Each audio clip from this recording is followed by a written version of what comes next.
this is what my home screen looks like on my Samsung phone. And this is what it looks like on my Google Pixel. Here's my OnePlus and OPPO phone, and my Nothing phone.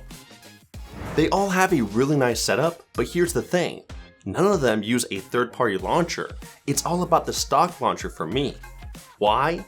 Well, even though third-party launchers provide better customization, Android's gesture navigation doesn't really like to play nice with them.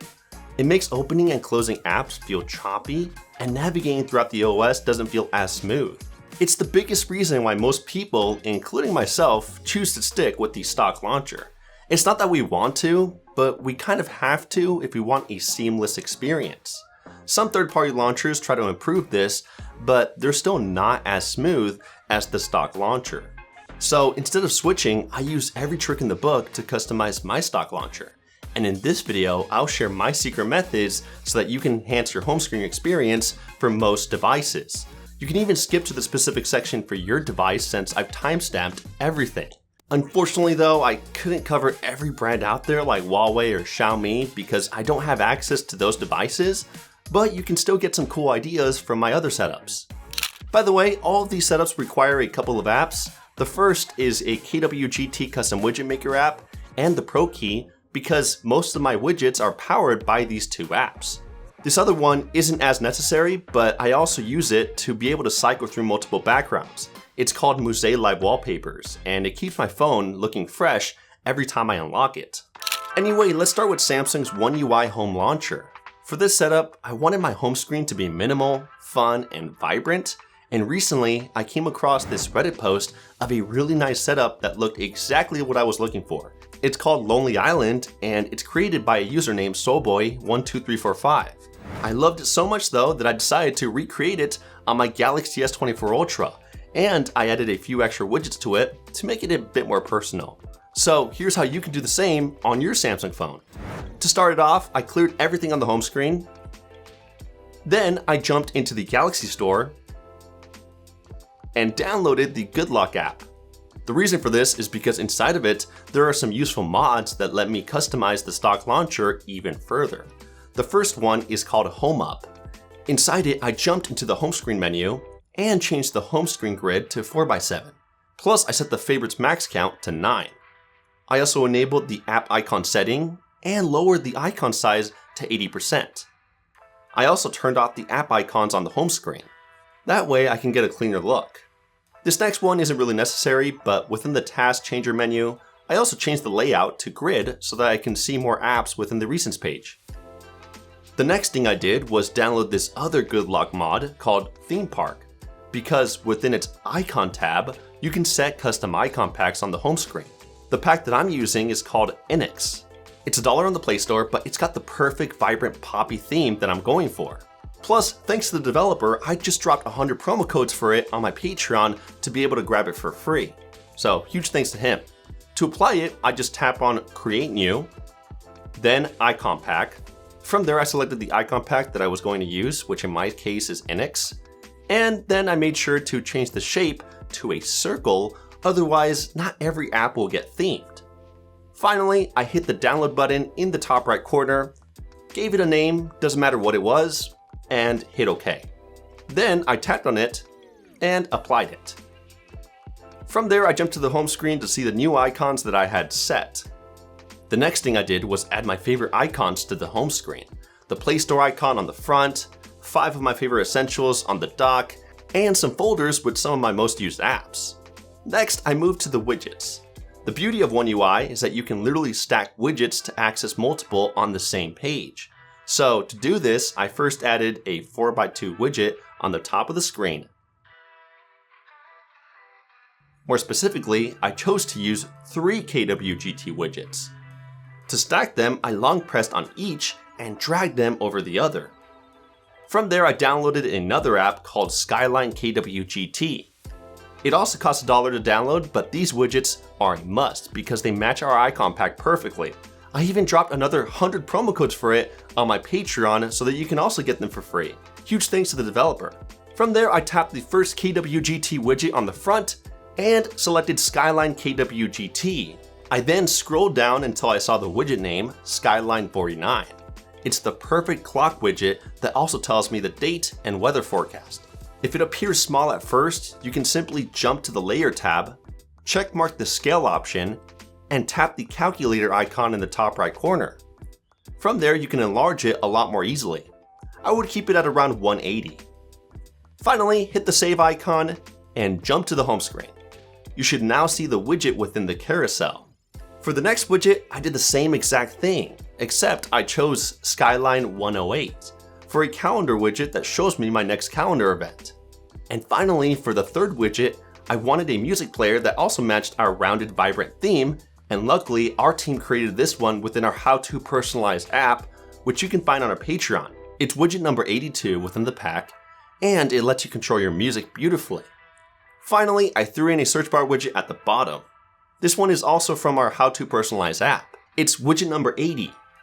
I also changed its color to white within the Globals tab by setting the color to not white and increasing the shade by above 100%.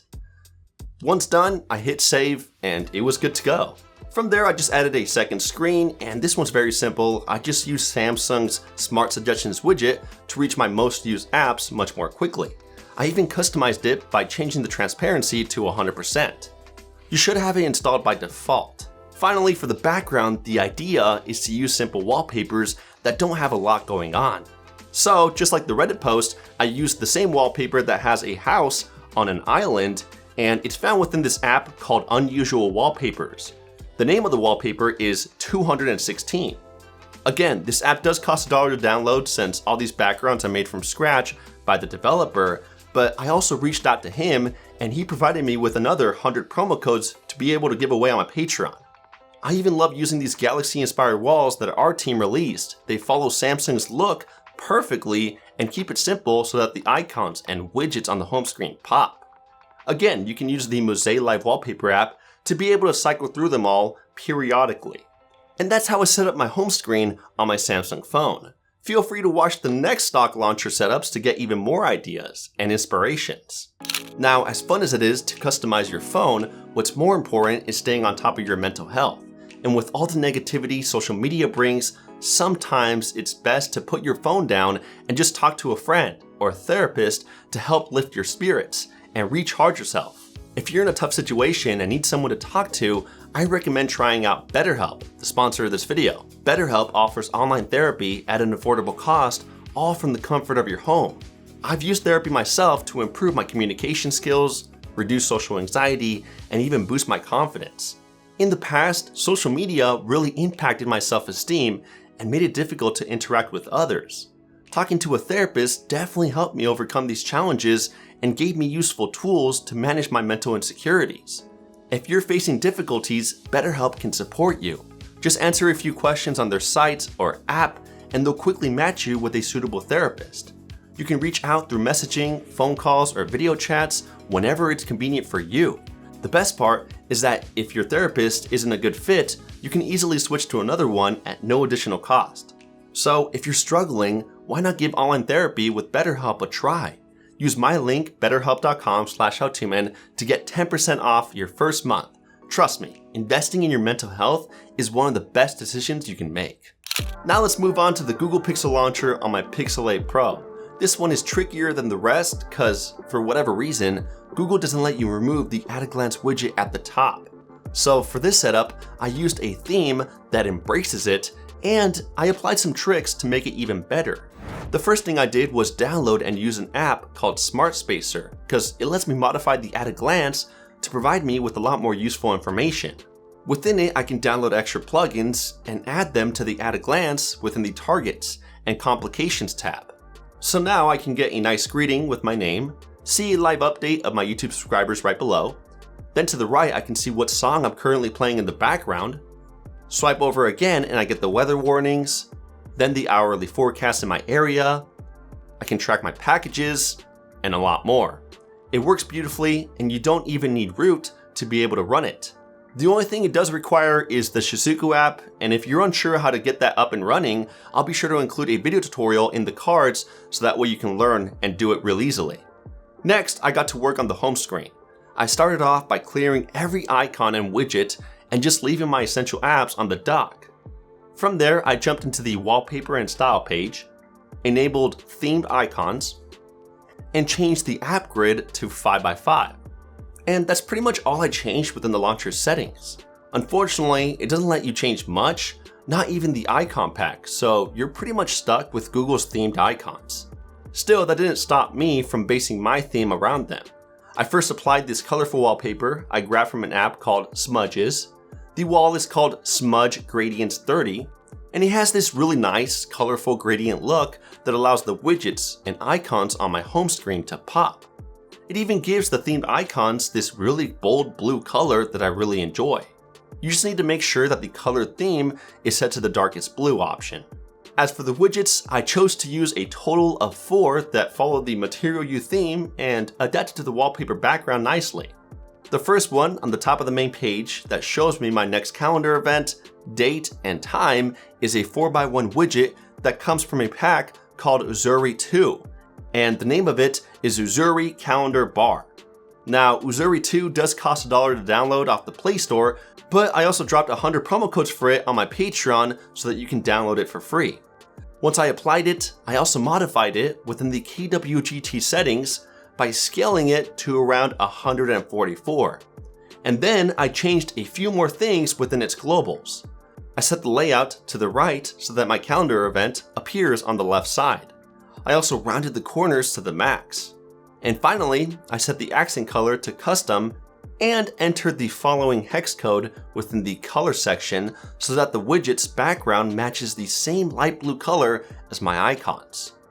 Right below that, I added another widget, this time a 3x2 music player that comes from another pack called Pix Dots. Again, this one does cost $1 to download, but I once again dropped 100 promo codes for it on my Patreon, huge thanks to the developer.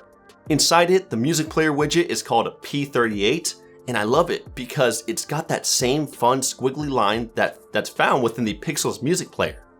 Plus, by default, the widget already does a fantastic job of matching the blue color theme. I just had to increase its size a bit. But once I did, it was good to go. I also added 2 folders on the front page to easily access some of my most used apps. One for my socials and another for some Google apps. On the next page, I added a giant 4x3 widget that shows me the weather forecast for the next 4 days. I'm very proud to say that our team created this beautiful widget, and you can find it on our app called How to Personalize. It's widget number 64. The only thing I changed within its settings was increasing its size and changing its color with the same hex code as before so that the background matches my icons. And finally, the widget on the bottom is a 4x1 fitness widget that tracks the number of steps I've taken, and if I press the plus icon, it also shows me the distance I've traveled for the day and how many inactive calories I've done. This widget also comes from Uzuri 2, and its name is Uzuri 2 New 2. Once again, I also changed its background color to a light blue, and I increased its size a bit, just like the other widgets. However, I also went above and beyond and manually changed the icons on the left and right side to a darker blue, just like my icons. It can be a bit tedious to do though, and it's definitely not necessary, but if you like to do that as well, the dark blue hex code that I used is on the screen. And that's how I improve my home screen on my stock Pixel launcher. Now let me show you how I customize my OnePlus and my OPPO phone. The setup is mostly the same for each since they pretty much have the same stock launcher, just under different names. So you can use any OPPO or OnePlus device to replicate these setups. Now, ColorOS and OxygenOS, the software of these devices, are themed around elegance, transparency, and glass-like elements. So I try my best to revolve my setup around that theme, and I think I pulled it off.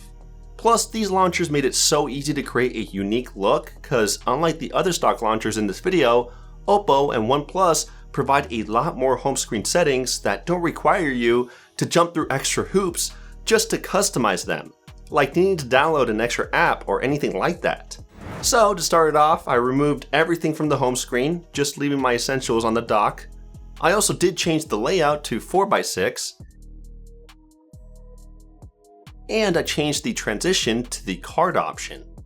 For the background, I applied this photo of a foggy mountainside because I've found that transparent widgets look best with nature photographs. I got it from this Google Photos album called Absolutely Wallpapers, which I'll link right below the like button. Plus, in that same folder, you can find hundreds of other backgrounds if you prefer to use something else. After that, I changed the icon pack by pinching outwards and tapping icons. I used an icon pack called Layers Glass Icon Pack because even though the icons are vibrant and colorful, they also have a tiny hint of translucency. So you can see your background ever so slightly through the frosted parts of those icons. It's really well done. I also dropped 100 promo codes for it on my Patreon so that you can download it for free thanks to the developer. For the widgets, I used a mix of both stock and KWGT widget packs. The 2x2 at the top are the stock weather widget and the step tracker widget. To get them, you just long press on the home screen and tap the plus icon on the top left corner. Below those, I used a 4x1 KWGT widget that carries the time and date separated nicely into two sections. It fits perfectly with the two squares at the top, but I did have to modify it a bit to get it to be just right. I got it from a KWGT pack called Coda, and luckily this one is free to download. The widget name is K82, and when you first apply it, you'll see an extra search icon. So you'll need to remove that by tapping on Stack Group, selecting the third option, and tapping on the trash can icon at the top right corner. Then go back and head to the Layer tab so that way you can increase the scale of the widget to about 190. Finally, to make it so that the rectangle perfectly lines up with the other squared widgets on the home screen, I went to the Items tab, tapped on Stack Group, then Stack Group again, went over to the Position tab, and changed the L padding to 44. Then I went back once, swiped to the Position tab, and changed the X offset to -13. Hit save, and the rectangle widget should line up nicely with the others. If it doesn't, then just make slight adjustments to those settings we just changed. Remember, every phone has different screen sizes and resolutions, so it'll vary what settings to use. Now, that was pretty much the hardest part of the setup. The rest should be a lot easier to apply. Below, I threw in a folder filled with a bunch of my favorite Google apps, and then I enlarged it by long pressing it and hitting Enlarge Folder. To the right is a 2x2 Notes widget, which is from OPPO and OnePlus. You can find it within the same place where we grabbed the weather and the step counter widgets. Finally, at the bottom is a 4x1 music player widget from the same KWGT widget pack known as Coda. The widget name is K41, and besides making it bigger, I didn't really modify it. Then I created a second screen, and I just used a bunch of stock widgets for the OPPO phone, but for the OnePlus phone, I used one KWGT widgets and the rest is stock. And the reason for this is that OPPO has an extra widget that I used called battery usage, but it's only found within ColorOS. So on the OnePlus, I had to find an alternative, so I found one within the Coda KWGT widget pack, and it looks great. It shows me the battery level and adds a search bar to let me quickly access Google Search. The widget name is K88, and all I did was enlarge it. Now the rest of the widgets are all stock and they're the same on both phones. The one below is an analog clock, and right beside it I threw in a folder with all of my favorite tools. I also enlarged it. Finally, at the bottom, I used a giant 4x2 picture frame with a custom selection of my favorite pictures to give my home screen some personality. And that's how I set up my OPPO and OnePlus device. It's nothing crazy, but I will say that out of all the setups in this video, this is the most uniform and informative setup yet. Now for the Nothing phones, even though they use a basic Android launcher, Nothing still provides some spectacular looking widgets and themed icons that are very easy to use and create a fantastic looking home screen. Their entire theme revolves around a monochrome look, and in my setup, I try to keep it that way, even though I did use a few third-party apps from the Play Store. Let's start with the wallpaper. I chose to stick with the same ones found on the Nothing Phone 2A because I like how they look. And when I unlock the screen, I love how it blurs it out so that my icons and widgets become the center of attention. Even if you don't have the Phone 2A, I'll leave a link right below the like button to a Google Drive folder that lets you download its stock wallpapers. And from there, you can add them to the Muse Live Wallpaper app so that your phone can cycle through them all and you can even blur, slightly dim, and gray them out only on the home screen. It'll look just like my Nothing Phone 2-way setup. The next thing I did was long press on the home screen, select Customization, tap on Icon Pack, and set it to Nothing. From there, I jumped to the home screen, long pressed the wallpaper, home settings, and disabled Add App Icons to home screen because it's pretty annoying when you download an app. From there, I got to work on the widgets. The first one on the top is a 4x2 widget that I grabbed from a KWGT widget pack called Nothing 2.0 Adaptive. It costs $1.49 to download, but I also just dropped some promo codes for it on my Patreon to get it for free. Huge thanks to the developer. Its widget name is NA0024, and I did modify it a bit. Within its custom settings, I first tapped on Stack Group, then the second text, Good Evening, and I cut that entire text field and just typed in my name instead. After that, I went back once, and I tapped on the first text, then the time, and deleted everything in that editor and pasted what we had just cut earlier. Finally, hit the check mark, make the size a bit smaller to around 37, then within the position tab, increase the B padding to around 10 to give it some space. Head back once and tap on the stack group. Select the third option, then the first shape option, and within the paint tab, check mark the second option. Hit the globe in the top right corner and change the color to completely white. Go back once, then tap on stack group, select the first text, and then within the paint tab, you should change the color to black.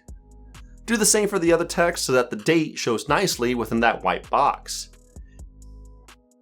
And if you really like to go all out, even in the smallest of details, you can go back once more and change the color of the little dot underneath the date to just stay red the entire time to give it a bit of accent. Finally, hit save, and you can just jump to the home screen to see your new widget. It looks really clean. The next thing I did was add a 2x2 weather widget by Nothing. And next to that, I dropped in a 2x2 square gallery widget that's also by Nothing. And then adding some pictures from my Google Photos. Below that, I added two pill-shaped quick setting widgets, one to toggle the glyph lights interface, and another for Do Not Disturb. After that, I added 4 of my most used apps, and then a folder with other apps as well that I like to use.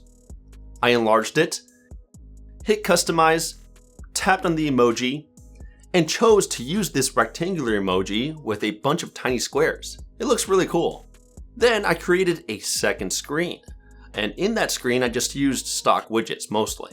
The top two on the left are 1x1 quick setting widgets. Below those is a pill-shaped voice recording widget so that I can instantly start capturing. The 2x2 widget on the right is the screen time widget by Nothing so that I can see how long I've been using my phone. Then below on the left is a ChatGPT widget to instantly access AI. Just make sure you have the ChatGPT app installed to find this widget. On the right is a bunch of other quick setting widgets. I even added one for Mosaic to be able to quickly change to the next wallpaper. And at the very bottom, I have the stock media player by Nothing, which is so well done. I mean, you can just swipe it to switch to the next track and just tap it to pause and play the music. Then to the right, I have a pedometer widget to keep track of my step count. Finally, for the Google search bar, I also had to force it to be monochrome themed if it wasn't already. So to do this, I jumped into the Google app, tapped my Google account icon, hit settings, search widget, customize widget, tapped the palette icon, chose the gray Google icon, and hit save. From there, if it didn't get set to the home screen, I just went into the system settings, and then I searched for the Nothing launcher, and I force stopped it. From there, I could just jump to the home screen, and it should now have a monochrome Google search bar. And that's how I set up my Nothing phone. I'd say it turned out pretty nice. Anyway, tap this video right here to learn about some Android settings that you should change to further improve your Android experience. Let me know what you guys think about my stock launcher setups, and drop a thumbs up if you like them. Thanks for sticking to the end, and I'll catch you guys in the next one. Kapow!